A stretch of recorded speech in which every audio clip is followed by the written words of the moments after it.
Whenever the topic of worldview gets brought up, someone always gets pissy about God, like I discredit the whole idea, which is just ludicrous. I like to dip my feet in many different ideas. The idea that there's a God isn't outrageous for me, but I think that it only makes sense that he's a lot more complex than the Christian Judaism God seems to be. Not that the God of the Bible doesn't exist, but the beings who wrote the Bible make him seem very petty and cruel, which doesn't sit well with me. Oh great, Barry, you're going to talk about God, and don't get me wrong, I understand why this is such a difficult topic. I was a Jehovah's Witness for 19 years of my life. There was only one way of looking at the universe for me, but my curiosity became a bit too strong.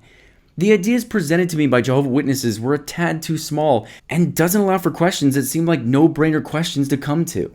The fact that I was shut down time and time again, and even still I'm shut down when I make a video mentioning God, is telling to how close-minded some of these ideas are. I've hinted at my beliefs and worldviews before, and a long time ago I said that I'd never share mine so as not to skew anyone's decisions or ideas. But I think sharing your beliefs instead of holding them in is what instills the most in terms of refinement and curiosity. If you think one way your entire life and then someone presents something to you that challenges your beliefs, it'll probably be very difficult for you to open your mind to them.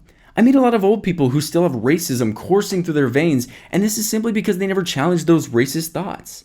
The tricky thing about worldview for me is I never throw my stock into anything. People have told me the dawn of humanity is based around aliens, a giant simulation, evolution, God, and I like to go into these. I like thinking about them. Yeah, they're nuts, they're absolutely insane, but who says our universe isn't crazy? Who the hell are you to dictate how much control and organization all this took? There are those out there who believe aliens to be the reason we exist today. This one never sat well with me, and recently someone told me their theory that held maybe a bit more water, but still doesn't really do it for me. The idea is that alien doesn't necessarily have to mean extraterrestrial.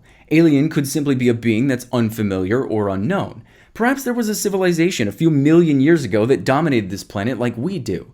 There are a lot of theories about post-human or at least some sort of sentient life. The idea is maybe they were going extinct or moving away from the planet as we're trying to do. I mean, the situation could have been the same.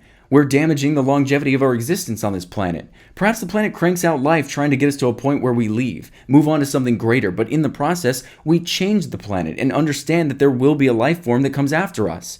Perhaps these beings moved our evolution along, knowing that it could no longer sustain itself on this rock due to an oxygen decrease or chemical imbalance or what have you, and had to leave. If you take a look at very early human history, you'll see a point where our brains increased in size by a factor of 3. This led to our ability to construct tools, language, and social economic systems, and yet is not a common occurrence in nature.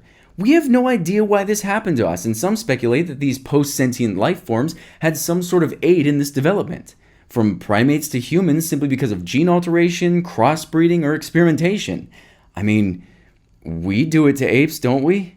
If we were merely in that stage before, would it be unreasonable that a more intelligent being did similar to our more primal form? I don't really follow this one much. It just doesn't seem to have a lot of evidence backing it. It makes me question where all this evidence went. Perhaps these creatures were diligent. Maybe they knew something we don't. Knew we had to believe ourselves to be the first if we were to have the most optimal chance of achieving the same that they have achieved, so they hid their existence. It just seems a little too perfect and leaves me with as many questions as Christianity does with even less answers. One that I play with a lot, mostly because its congruence with science, is evolution. The idea that life, at least on this planet, is plastic to its environment. People seem to have trouble with evolution, and I mean no offense here, but when I ask people why they have issues with it, they tend to explain evolution in a way that demonstrates that they've just never looked into it. Like they have no idea what it even is. I hear all too often when talking about this potential, people saying things like, okay, show me an example of a cat turning into a dog. Really? If you're gonna say stuff like that, then you don't need to even get involved in the conversation. And I hate to be rude, I do believe every perspective is important, but imagine if you came to me and said, hey, it's gonna rain today. Isn't rain interesting? And I said, rain is horrible because it's God peeing on you, scientifically speaking. Yeah, I don't know if that's a very useful contribution, you know? However, when it comes to evolution, the idea is that somehow single-celled life became possible, most likely starting in some body of water, a mud puddle, or the ocean. As time went on, these single-celled life forms became more complex, growing to achieve better sources of food or more efficient ways to reproduce. The weaker cells would die out faster and survival of the fittest was born. Give that process a few million years and you have yourself some more complete third-dimensional entities. The question I ask myself a lot is about that growth that I mentioned before. Perhaps I'm egocentric to not be as curious about where dolphins or dogs came from, but our brains growing so quickly is fascinating to me. Why? Why did that happen? And there are some pretty wild theories out there. One of the more obscure hypotheses is the idea that psychedelic mushrooms aided in that development. See, there was a point in our history when we were going extinct, with only about 15 to 20,000 of us left. This is when we moved up somewhere in northern Africa, flatter grasslands and animals with the right enzymes in their feces to grow psychedelic mushrooms. Apes today demonstrate a pull towards poop. It's where the tastiest bugs are, so there's already a couple points of contact for these things. Psychedelics, when taken, offer a heightened visual acuity. If these things offered our primal ancestors a heightened sense of sight, then perhaps they would have returned to them to assist with hunting, gathering, watching for predators. Psychedelics also change the brain. There's a word recently called neuroplasticity, which has been developed to explain the change that these compounds instill on the brain. That physical growth is possible through these things, and many who take them today speak about consciousness expansion, feeling smarter, more well-rounded after taking them. All of this combined with our knowledge of how long humans have been using psychedelics. I mean, the Egyptians' tree of life was the acacia bush, a plant full of DMT, the most powerful psychedelic on this planet. Native Americans used peyote for centuries. The Incas, Peru, Brazil, these things have been in our civilization since possibly the beginning. Now, I don't like to credit a drug for our increased mental development. I have had a few issues with the idea that psychedelics could have caused that kind of growth. But the most compelling aspect is the potential evidence. Not that it doesn't leave me with questions, but it did shake me a bit the first time I heard it. So, I touched before on DMT, the most powerful psychedelic. People claim that when you smoke this stuff or drink it in the form of ayahuasca, your consciousness is blasted out of your body and you're sent to a place that feels more real than the life we're living now. Time no longer exists and you're greeted by entities that take forms that are physically impossible. All of this being said, this isn't the part that shocks me. I mean, it sounds interesting as hell, and perhaps I'll try it one day, but recently we discovered that DMT is naturally produced in our bodies. It's produced by our lungs and livers, and it activates in heavy REM sleep when you're dreaming, and in high-stress, near-death situations, which, after hearing about what this stuff does, pulls me into questions that I don't even know how to begin to answer. As far as that brain development and psychedelics being the cause, I don't just want to believe that, but then why in the world would we have these compounds in us naturally?